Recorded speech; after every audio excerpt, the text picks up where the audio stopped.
Hi, and welcome to this Tone2 ElectraX overview video, which will quickly run through the main features of this powerful and flexible synth. At the top left of the interface, we find the browser section. Factory presets are all arranged by category first, and then by preset name. Let's try Mod Groove BT. Moving to the right, we find a sound section, with a main master volume control, and a mod wheel knob, which can be used instead of a mod wheel if you don't have a keyboard plugged in. This section also contains a DJ-style 3-band EQ section, and a help menu at the top from which we can launch a detailed manual. The help menu also allows you to quickly learn MIDI controllers for any of the knobs on the interface. Simply choose Assign MIDI CC to a knob, click the knob in question to select it, then move the hardware knob or slider you want to control it with. Notice that the precise value of the selected knob is displayed in the browser section above, along with a brief description of what it does. The edit button may be useful when you only want to audition presets. This will shrink the interface to just the top section, with only the browser, global sound parameters, and master effects sections visible. We currently have a cathedral type reverb loaded, and I can adjust the wet-dry balance using the mix knob. Or I could click the effect type field at the top and choose from a total of 18 high-quality effect types, each of which will have a different set of parameters to edit underneath. Okay, let's click the edit button to show the full interface again, and take a look at the actual synthesis parameters. The first thing to notice are the 4 numbered synth tabs, each with an on button next to it. Each instance of ElectraX is actually 4 separate and independent synths, which we can switch between by clicking the tabs. And as we can see, each synth layer is provided with a different skin. Let's turn off synths 1, 2 and 3, so we're just hearing layer 4, which is the clicky rhythmic element of the sound. The rhythm is being driven by the arpeggiator section over to the left, as we can see from the animated display, and below it we see a very short percussive setting for the volume envelope. Each synth layer has 4 envelopes available, which we can switch between using the tabs. And if we look to the right, we see that the first slot of the modulation matrix is linking this aux1 envelope to the pitch of oscillator 1, and this is providing the click at the start of each note. There are 3 oscillators available in each layer, but in this case only the first is turned on, with a simple sine wave selected, and the key follow parameter for this oscillator is set to fixed, so it plays at the same pitch regardless of the note I'm playing. Okay, let's turn this layer off and switch to synth layer 3 instead. Again, this is just a single oscillator with a rhythm generated by the arpeggiator, but this time the oscillator is set to track the keyboard in the normal manner and is tuned down 2 octaves via the octaves knob to the left to create a simple bass line. We also have a more complex waveform selected. The virtual analog menu contains a wide range of waveforms which go way beyond the standard sawtooth and square waves. In this case we have one of the res waveforms loaded. These emulate resonant filtering, with the filter cutoff controlled by the pulse width knob. As we shall see, the pulse width knob actually performs a range of different functions depending on the waveform selected. Notice that this synth layer is set to monophonic mode, rather than mono legato or any of the poly modes. I'm going to turn this layer off again, and switch to synth 2 instead. And notice that this layer is set to use 4 voices of polyphony, so I can play chords. In other words, each layer really is a totally independent synth, with its own separate polyphony, retrigger and glide settings. This time we have 2 oscillators turned on, but these are both set to the 3 saws waveform from the ultra saw menu. So in effect we have 6 detuned sawtooth waves altogether, and the pulse width knobs now control the depth of detuning for each oscillator. Over to the right we can see that the oscillator's filter mix knobs are set in opposite directions. So oscillator 1 is routed only to filter 1, while oscillator 2 is routed only to filter 2. And we can see that both filters have the same 12 dB per octave low-pass type selected. A wide range of exclusive filter types are available, and if analog modelled filter types are selected, you can control the amount of analog flavour using the analog knob between the filters.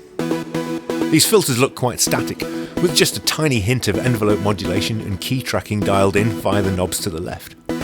But if we look in the matrix, we can see that both filter cutoffs are being modulated by aftertouch. So if I press down harder on the keys, we can hear both filters open up wider, and the displays change in real time to show the changing frequency response.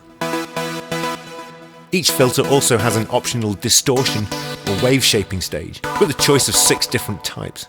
In this case, both filters are set to fuzz, and the amount of distortion can be controlled using the drive knobs to the left. Also notice that, as well as the global cathedral reverb effect, this layer is also running through its own ping-pong delay in the insert effects section. This provides the same range of effects as the master effects section, but on a per layer basis. Okay, let's check out Synth Layer 1. Here we have another 2 oscillators enabled, this time using phase distortion waveforms. ElectraX offers a total of 13 different synthesis types, which can be combined freely. If we look in the first slot of the matrix, we see that the mod wheel is linked to the FM2 parameter. So if I push the mod wheel up, oscillator 1 starts to modulate oscillator 2. In other words, this layer is combining phase distortion synthesis with FM synthesis, plus subtractive synthesis courtesy of filter 1. Let's look at another example. This time I'll select the keys category and the preset Ariel's Ghost. All 3 oscillators are enabled in this first layer, but oscillator 1 has its volume turned down all the way, so we aren't hearing it directly. It's just being used to modulate oscillator 2 via the FM2 knob. Oscillator 2 itself is using a wavetable, so its pulse width knob now sweeps through the waves within that table. Combining FM synthesis with wavetable synthesis in this way can create a wide range of complex and interesting waveforms. That's not the only way oscillators can interact with each other, however. I could also synchronize oscillator 3 to oscillator 2 via the sync button between them, and we now have complex interaction between all 3 oscillators. Let's take a look at the chord groover preset now from the arpeggiator section. And let's turn off Synth 2 so we're only hearing this layer. Oscillators 2 and 3 are set to wavetables from the virtual analog menu again, and we can see from the animated waveform display that the oscillators are sweeping through the waves in the table, and therefore their pulse width parameters are being modulated.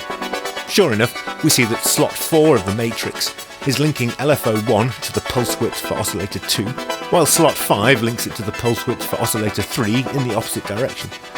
So I can control the rate of this modulation by adjusting the LFO1 speed parameter. 3 LFOs are provided per layer, with tabs to switch between them. Plus, each layer also has a step sequencer. In this case, it's set to modulate the volumes for oscillators 2 and 3 to create a rhythmic transgate effect. Okay, let's turn this off and switch to layer 2, which is just using oscillator 1. Notice that this is routed into filter 1 via the mix knob to the right, but the serial button is turned on between the 2 filters, so the output from filter 1 is feeding into filter 2 to create a series configuration instead of a parallel configuration as we had earlier. If I switch the oscillator to wavetable mode instead of virtual analog, and click resynthesis underneath, I can load a sample. A selection of these are provided in the ElectraX wavetables folder. I'll try the Hammond organ sample. ElectraX will now resynthesize a single cycle waveform from that audio file. Notice that the pulse width knob now actually does control pulse width, in the sense that it adjusts the symmetry of the resynthesized waveform. That's not the only way to use samples within ElectraX, however. Here we see the drum kit Etro preset from the drum category, which uses sample mode with a different single hit drum sample loaded into each oscillator. So I could program a hi-hat pattern, for example. If I click load, I can select different samples for each oscillator. The quick import sample option in the file menu provides an easy way to load a sample into oscillator 1 and map it to be played from the keyboard. Quick import vocoder is similar, but this time ElectraX will set up Synth Layer 2 with a suitable bright sawtooth patch, then prompt you to select a vocal sample or drum loop to be loaded into Layer 1. Both layers are then hard panned and processed with a vocoder effect in the master effects section. Hi, and welcome to this Tone2 ElectraX overview video. Okay, I'm going to finish off by selecting the action sequence category and the beat creator preset, which is another multi-layered arpeggiator driven patch, which generates a whole pattern from a single note. I'm going to turn off the quirky melodic part on layer 4, the hi-hat pattern on layer 3, and the kick drum pattern from layer 2, and we're now just hearing the snare part from layer 1. This uses just one oscillator, which has one of the 4 fractal modes selected from the fractal noise menu. This is a new type of synthesis unique to ElectraX, which is based on chaos theory, and the pulse width knob now controls the chaos level. The fractal oscillator types can produce pitched waveforms as well as interesting varieties of noise, and can also be very useful as FM modulators. That's all for this video. I've only had time to scratch the surface of most of the features, but hopefully I've managed to provide a taste of what's on offer. Thanks for watching.